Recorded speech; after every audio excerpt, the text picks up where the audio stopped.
Welcome back to Donghua Recapped. In today's video I will be recapping love between fairy and devil. The Donghua begins as we see a girl at her desk where she is writing on some paper and talking to her flower. Her name is Yuan, and the flower asks her what she is thinking about, so she says that she is thinking about the past, about the demon lord and the god of war. Before the years of tribulation, the demon lord broke the seal of the demon world, entering the third realm and causing havoc, which provoked the god of war to fight against the demon lord in the fire pond. The two forces squared off, and following that encounter, everything changed. The god of war was victorious, however eventually died, whilst the demon lord was only sealed since it is immortal and will come back any day. The flower is fearful of his return, however Yuan reveals that she is the current god of war, and that the flower need not fear, and just needs to cultivate to become human.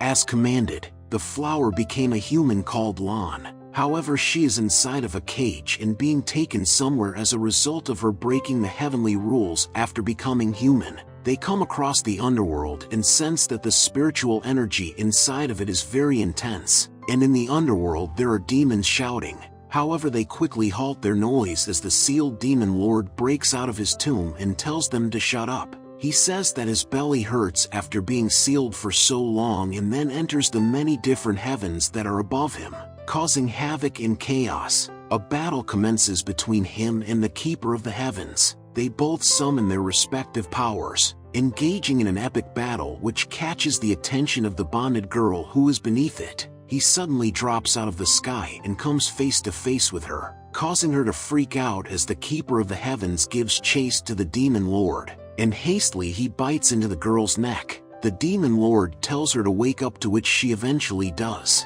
However, we learn that after the bite, they switched bodies, and then they were both locked inside of a tower. She mocks him for losing the battle with the Keeper of the Heavens, so he threatens to harm her body, and tells her that she shouldn't cause any trouble if she wants to make it out of the tower alive. She continues to mock him, saying that she is inside a cage so he can't get her. However, he quickly shuts her up by cutting the hair off, making her furious. She returns the favor by ripping out some of his hair, and the childishness continues as they try to one-up each other, but it stops as she realizes just how much hair he cut off, causing her to cry. The demon lord makes it grow back to its original length, but she continues to sob, complaining and saying that she doesn't want to be in the tower anymore, so the demon lord says that the only way to get out is by blowing it up. We go back in time where Yuan told her that the tower cannot be destroyed unless the 12 gold deities were to return. This talk of blowing up the tower baffles her, and she reminds the demon lord that since they switched bodies, he now only possesses a little bit of the power that he once held,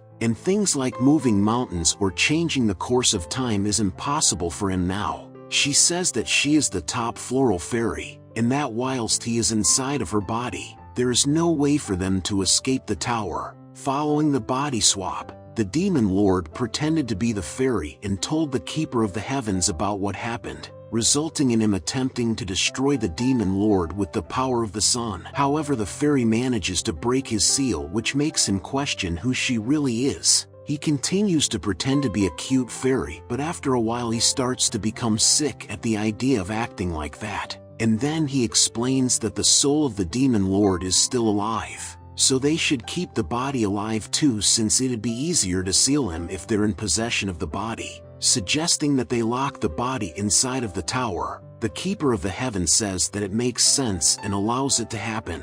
In present time, the demon lord in the fairy's body says that he has a way of blowing up the tower. Lan says that he can find some bad guys from the demon realm to help them escape. The demon lord likes this idea, but then questions why she is so willing to go along with him, and she says that she would never steal the jobs of the keepers and emperors of the heavens. And then he tells her to become a devil, but she scoffs at the idea. The demon lord says that there is someone there to help them, so she starts shouting out to see if anyone really is there, but there is no reply. He says that there will be prisoners there, but they just can't see them. And then he goes up into the ceiling out of her view. Whilst he is gone, she starts to get upset about what has happened and reminisces about her past life with Yuan.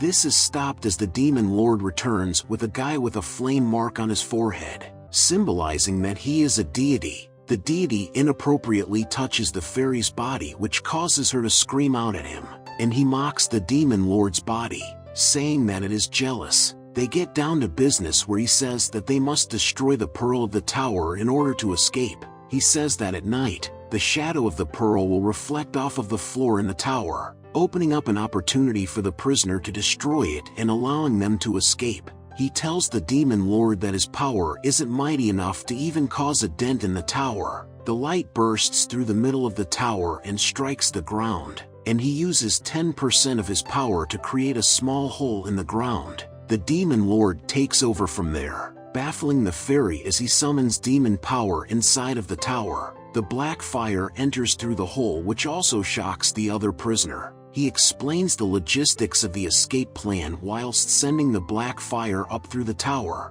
eventually causing a huge explosion, causing the entire infrastructure of the tower to collapse as he reveals to the other prisoner that he is the demon lord. Huge rocks fall out of the sky toward them, but Lan is able to endure it since she is in the strong body of the demon lord. She stares the prisoner down before he runs away in fear. He tells Lan that now they need to return each other's bodies, and he insincerely promises to not kill her, but this makes Lan say that she doesn't want to switch bodies. This enrages the demon lord as he pounces, but she slaps him, sending him flying.